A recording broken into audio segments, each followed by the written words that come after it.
मैंने जुल्म नहीं था कीता। तो प्यार कीता सी। प्यार से।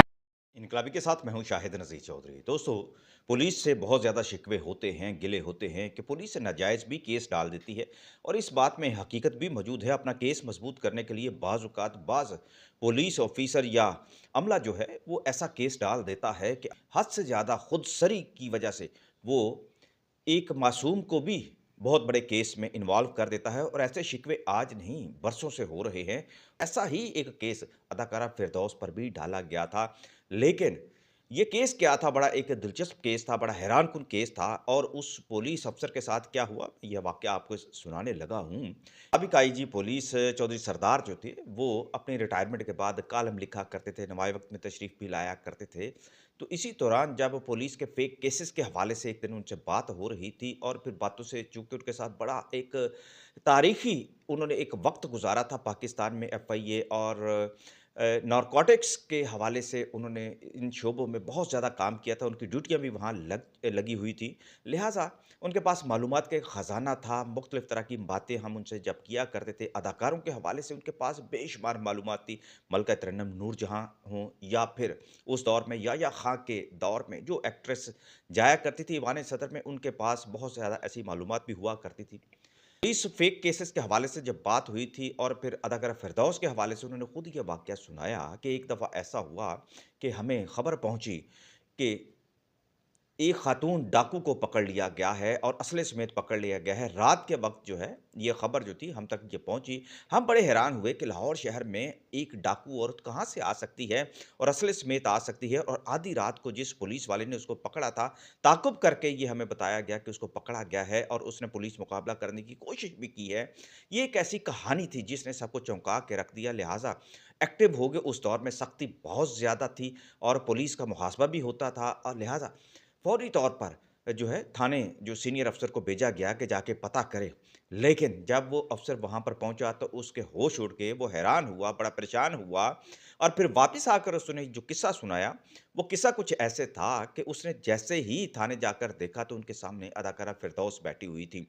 उन्होंने जाके उनको सलाम किया, उनके साथ उनका हाल-चाल पूछा। उस वक़्त उसके ज़हन में बिल्कुल ये बात नहीं थी कि ये केस जो है, ये अदाकारा फ़िरदौस पर ही डाला गया है और उन्हें ही डाकू रानी बनाया गया है और पुलिस इस बात पर फ़ख्र कर रही है कि उन्होंने एक नामी-गिरामी जो है, खातून डाकू जो है, उसको पकड़ लिया गया और उसके ताने-बाने जो थे, जोड़े जा रहे थे। इत्तेफ़ाक ये है या नालायकी आप कह लें कि जिन कांस्टेबलों ने पकड़ा था, उनको फ़िल्मों का बिल्कुल पता नहीं था, वो फ़िल्में देखा ही नहीं करते थे, उनको अदाकारों के बारे में कुछ ख़ास मालूमात भी नहीं थी और वो इस बातों को मानते भी नहीं थे कि अदाकार जो हैं, वो कभी ऐसा रूप भी अख्तियार कर सकते हैं। इसकी उनकी मासूमियत कह लें या नालायकी कह लें, लेकिन एसएचओ को तो ये पता होना चाहिए था, उसको समझदार होना चाहिए था। एसएचओ भी अपना सर थाम कर बैठा हुआ था क्योंकि बात आगे तक जा चुकी थी।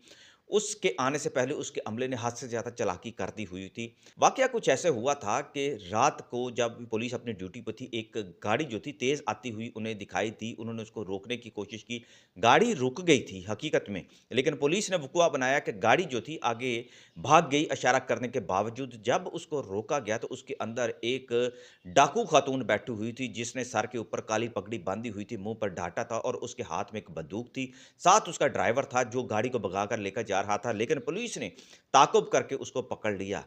अब ऐसा हुआ कि जब फ़िरदौस बेगम ने उन्हें बताया कि वो अपनी रात की शूटिंग कर रही थी असल में उन दिनों उनकी फ़िल्म थी सोना डाकू। सोना डाकू जो थी बड़ी मशहूर एक फ़िल्म बनी थी, बड़ी यूनिक किस्म की एक फ़िल्म थी अदाकारा फ़िरदौस की। 73 में की ये बात होगी जो मैं आपको सुना रहा हूँ, 74 में ये फ़िल्म रिलीज़ हुई थी और इस फ़िल्म के बाद में जब ये इस वाक़या के बाद की बात मैं आपको सुना रहा हूँ कि जब ये फ़िल्म रिलीज़ हुई, तो इसके पूरे पंजाब में डाकू रानी के नाम से भी फ़िरदौस बेगम के चर्चे हुए और उनके पोस्टर जो थे, वो एक डाकू के रूप में नुमायाँ करके लगाए गए। फ़िल्म तो इतनी ज़्यादा सुपरहिट नहीं हुई थी, लेकिन उस दौर में फ़िरदौस बेगम का ये जो रूप था, ये स्वरूप जो था, वो बड़ा पॉपुलर हुआ था।